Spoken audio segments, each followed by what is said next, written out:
I wanted to come on and do a really raw, authentic video about how therapy has really helped me heal some of my generational patterns and some of my generational trauma. And it's a really kind of raw thing for me to talk about because it's very personal. I'm talking about my personal life and my upbringing. I just feel like if I can share my journey of how this has really helped me in so many ways, then hopefully that will open the door for some of you to realize that actually therapy could be the one thing that will really benefit you in becoming the person that you want to be, becoming the woman that you want to be, let's say. I have been doing therapy since 2023. So it's been like nearly 3 years that I've been doing therapy. And the more I did it, the more I kind of realized the style of therapy that I wanted. So when I first did it, I did CBT. And I think for a lot of people, they start therapy but don't really know what it is they need exactly. So they can be very on and off with it. But once I had done CBT for a couple of months, I realized that I wanted to dig deeper, and I realized that that's a certain type of therapy that I need. So then I moved on to psychodynamic therapy and I changed therapists. So for me, therapy was about understanding why I am the way I am and where did that come from. The past couple of years has been about me understanding myself, my habits, patterns, my attachment styles, my skills such as communication skills and things like that, and also understanding a bit more about my inner child. So a lot of work that I've been doing at the moment has been around inner child work. Working with so many South Asian women, there is a lot of discussion that I'm having now on my social media and with my clients around cultural stigmas, generational patterns, generational trauma. And I feel very confident to talk about these things because I myself have experienced it and also began a fitness journey where I had to do things like learn better boundaries and learn how to stop people pleasing, to then be able to prioritize myself, to take care of myself, to then see a weight loss and to see my life change. My life has changed for the better from my weight loss journey. I've lost over 25 kilos and I'm 30 years old now. I've been on my journey since 2016 and we're in 2025 now. The whole point isn't just lose weight and be done. The whole point of this journey is to be the best version of myself, the happiest, most confident, the most healthiest version of myself. And that's what I think every woman should strive for. Then you are being your true, authentic, happiest self. Along with this journey of just physicality side of losing weight and following a plan, etc., a lot of it comes to mindset. In our culture, I feel like a lot of the common patterns that I see within South Asian women is we are very hyper independent. We don't like to ask for help. We will just juggle everything ourselves, even though we know we need the help and we know that actually getting the help will benefit us and help us to be more efficient with what we're trying to achieve.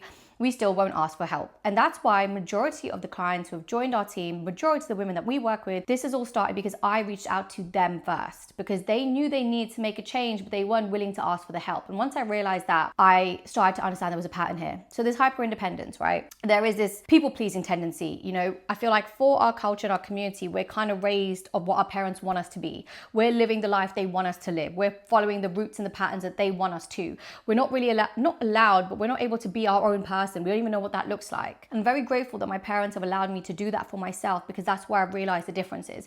They had reins on me, right, as parents do, but the reins were somewhat loose, where they allowed me to figure out who I was and make mistakes and understand. And that's what allowed me to be who I am today. But unfortunately for a lot of women, they don't have that opportunity or even that little bit of freedom to figure that out. So they're living and people pleasing to what they're expected to do. And if you're doing that from a young age, you are stuck doing that. You know, there's very hard to change that dynamic. And this people pleasing means that when you do take care of yourself, when you prioritize yourself, when you put boundaries in place to take care of yourself better, it leads to feeling guilty, feeling shame for taking care of you, feeling shame for prioritizing rest, feeling guilty.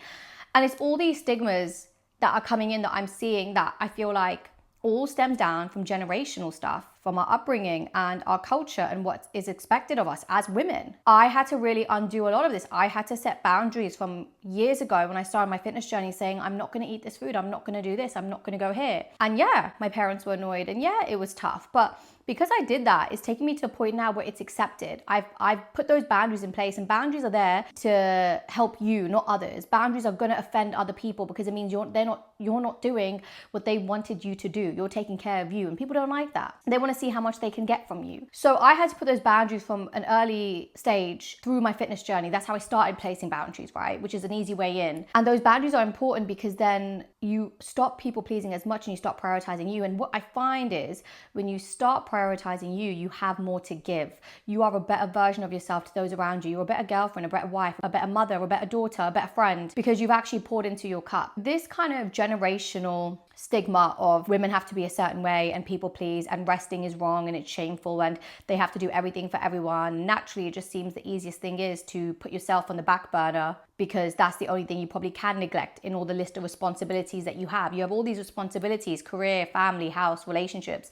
The easiest thing to drop the ball on is yourself. And it just seems so common and normal when actually what good is that going to do? So this stigma that's expected from a young age that I saw through therapy, I started to understand that it's okay to take care of myself. It's okay to break certain patterns. It's okay to change the trajectory of what is expected of me. Even with therapy, it's made me realize how I am. And that comes down to relationships and being with partners. And for example, I don't know about anyone else out there, but my dad, went to a boarding school for most of his life. So the way he shows love and does things is very different to some other fathers, let's say. And there's nothing wrong with what he did. Like, I'm so grateful for my parents. They've been amazing parents, but my dad isn't the most affectionate. My dad is more so, he would do acts of service for me. He would do things for me. That's his way of showing love. He had to kind of, it's survival of the fittest. When you're in like a boarding school, you got to fend for yourself. So because of that, even the way I now love is very different because of the way my dad shows love. And it's all these generational patterns that I started to understand about myself through therapy that made me become more aware of myself, more aware of my upbringing and my dynamics, more aware of my parents and what they've been through, that instead of fighting it or being angry or not understanding, I have awareness to be kinder. I have awareness to adapt myself accordingly, to understand they did the best they can, but also I don't want to be like that. I have the awareness to know that this is where it came from, but I also want to change that. I want to pave my own way. I want to have my own way of loving and taking care of those around me and living life. And I love my parents and they've done so amazing, but it's like, do I want to be just like them growing up? And that's the question to ask yourself. Do you want to be like your parents? Because the conversations I have with my clients and the women that I speak to is, your mom and dad have burnt themselves to the ground working. Are you going to do the same? Your parents worked so hard to provide such a good life, and that's understandable, but also they neglected their health. Now you're doing the exact same thing. And what that means is, as a mother, if you are burning yourself to the ground and neglecting your health, that's what your children see. So you're creating a generational pattern without even realizing, doing the same thing that your parents are doing. And do you want to live like that? It's hard when you're juggling so much. And I know that. And I think it's so important to be aware. And my job and my purpose is to bring awareness to women about these patterns which is what therapy has shown me. These patterns, that means that if I'm aware of the pattern, I can break the pattern, I can break the cycle. But that is going to be difficult. That is going to be, outside of your comfort zone. You're going to disappoint people potentially. You're going to offend people potentially. You're going to feel, judgment and stuff. But at what cost? If it means you're a better mother, a better daughter, a better wife, you're giving better energy, you're pouring better into everyone else's cups because you've actually taken care of yourself. These things are so important. And I think this people pleasing, the guilt and the shame, these are stigmas that, my mom still, she's in her mid 60s and she will be going through now. It's too late for her to really make those big changes, but it's not too late for a lot of the women that I speak to. Yes, therapy is expensive and not everyone can afford it. And that's why we do so much mental health work in our community, because I want to help the girls further than just here's a workout plan and meal plan to lose weight. It's like, let's dig deeper into who you are. Let's go below the surface level and understand what's going on. If you can invest in yourself, investment into yourself, yeah, you might not be able to. Like, I spoke to a client who right now is a mum with 2 kids and is trying to get a promotion at work and trying to be a mum and do everything else. And naturally now she's going to neglect her health because of it. And I get sometimes those times happen. At what cost is it, and how long can you live like that? It's so tricky balancing everything. It's so tricky navigating life and balancing everything without dropping the ball on something, but you cannot afford to not take care of yourself. This isn't an overnight fix. It's going to take months. It's going to take years. And not enough people are willing to accept that it's a long game. I've been on my journey since 2016 and we're in 2025 now, and I'm still growing. I'm still learning. Only now this year I've learned more about my inner child and more about my upbringing and why I am the way I am. And I'm not mad about it. I'm not mad that I'm this way. If anything, I'm grateful for my parents and I'm more understanding. But this awareness allows me to change the trajectory. That's the main thing. This is what the beauty of therapy is. And there's so many sources online as well and resources if you can't afford therapy. But whether you invest into your fitness or whether you invest into therapy, whatever it may be, it's an investment into yourself. And that investment into yourself is the first step. When I started my fitness journey in 2016, do you think I thought of all of this? No, I had no idea this is where the journey would go. I didn't think I would start therapy, but the whole point is this journey is about just taking one step on something. And that is like the kickstart of becoming the best version of you. If you do not give up and you stay consistent, and consistent does not mean going to the gym every day and sticking to your meal plan every day. No, consistent is showing up. Showing up every day is a consistency you need, whether that's 20%, 60%, 50%. That's the consistency consistency that people need where they don't neglect themselves. And maybe it happens for a week or two that you do because life gets in the way, but it's knowing that you cannot continue neglecting yourself, and it's knowing when to give to others and then when you need to stop and still pour back to yourself. The biggest skill you can have is to be self-aware of why you are the way you are, where that comes from. What kind of woman do you want to be? What kind of daughter, partner, wife, mother, and striving to be that person. And how you are now isn't going to cut it. It's about thinking of who that woman is. How does she act? How does she behave? How does she take care of herself? Does she neglect herself? Does she exercise regularly?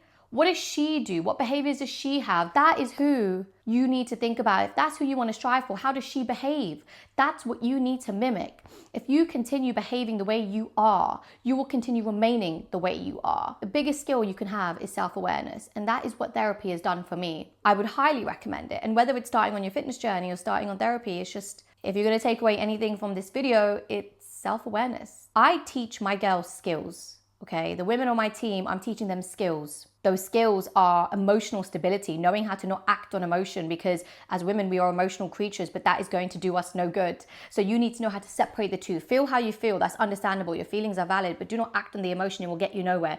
Act on logic and rationality. Teaching you emotional stability, teaching you adaptability. Okay, you can't go to the gym. You can't stick to a meal plan. How do you adapt? How do you adapt to make sure you don't neglect yourself and you still take care of yourself in some way while being there for everyone else? Adaptability, discipline, resilience. When times get tough, you don't give up. You don't stop taking care of yourself just because times are tough. You learn how to be resilient and get through that tough time and then get back on it. Awareness, mindfulness. These are skills that I teach the girls. The awareness is the biggest thing to make them realize. And I've had calls with women this week where they've come on these calls because they've seen my content, and my content is all around generational patterns and traumas and stigmas and regulating your nervous system, and the fact that you're doing exactly what your mom did and now you're in the same pattern and now your daughter's watching that. And there's so much. If you're going to take away anything from this video, is the first step is just getting started, whether it's your fitness, whether it's your therapy, whatever it is, it's just getting started, doing something to take care of you. And secondly, awareness is the best thing you can have to become the best version of you.